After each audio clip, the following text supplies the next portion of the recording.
نماز میں وضو ٹوٹ جائے تو کیا کریں؟ امان صاحب انڈیا سے پوچھتے ہیں اگر نماز کے دوران وضو ٹوٹ جائے تو اس حالت میں کیا کیا جائے؟ کیا اسی وقت نماز توڑ دیں یا پوری کر کے ختم کریں؟ اگر جماعت میں شریک ہوں تو کیا کریں؟ دیکھیے، نماز کے دوران اگر کسی کا وضو ٹوٹ جائے ہوا خارج ہونے سے یا پیشاب کا قطرہ نکلنے سے،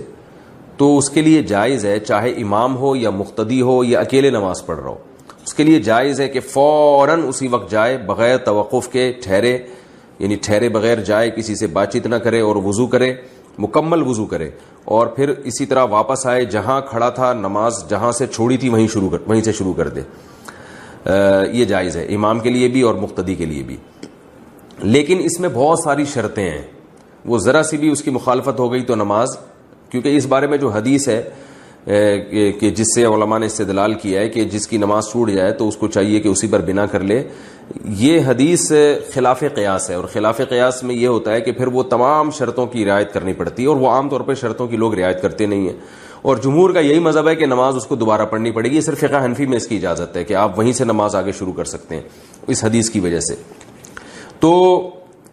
اگرچہ یہ حدیث سند کے لحاظ سے ضعیف ہے مگر بہت زیادہ ضعیف نہیں ہے، مگر امام حنیفہ نے کا ایک جو اصول ہے وہ یہ کہ وہ ضعیف حدیث کو بھی قیاس پہ ترجیح دیتے ہیں۔ تو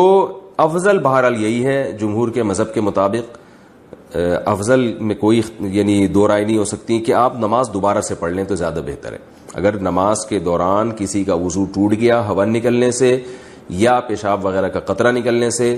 تو جہاں سے چھوڑی ہے وضو کر کے وہیں سے بھی آگے کنٹینیو کر سکتا ہے وہ، لیکن افضل یہ ہے کہ دوبارہ سے نماز شروع کر لے۔ اور ویسے بھی امام اگر یہ کام کرے گا تو پبلک کے سمجھ میں ہی نہیں آئے گا، کیونکہ لوگوں کو یہ مسائل معلوم نہیں ہے، وہ پریشان ہو جائیں گے، اختلاف و انتشار ہوگا مسجد میں کہ یار یہ امام صاحب گئے ہیں اتنا لمبا جا کے وضو بھی کر کے دوبارہ سے جہاں سے نماز چھوڑی تھی وہیں سے شروع کر دی ہے، پتہ نہیں کیا کر رہے ہیں، پھڈا ہو جائے گا، لڑائی جھگڑا ہو جائے گا۔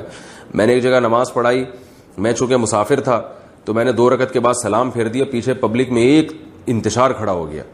ان کو یہ پتہ ہی نہیں تھا کہ امام 2 رکعت کے بعد سلام پھیر دیتا ہے اور مقتدی اپنی بقیہ 2 رکعتیں مکمل کرتے ہیں۔ تو جہاں اتنی جہالت ہو وہاں اگر آپ ان مسائل پر عمل کریں گے تو لوگوں میں انتشار ہوتا ہے۔ تو مجھے اندازہ ہوا کہ بھائی کہیں آپ شہر میں ہوں، اگر آپ امام ہیں،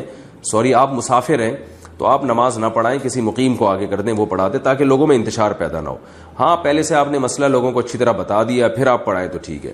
تو خلاصہ یہ نکلا کہ نماز کے دوران وضو ٹوٹ جائے، آپ بہتر ہے دوبارہ سے نماز پڑھ لیں، یہ زیادہ اچھا ہے۔ ارشد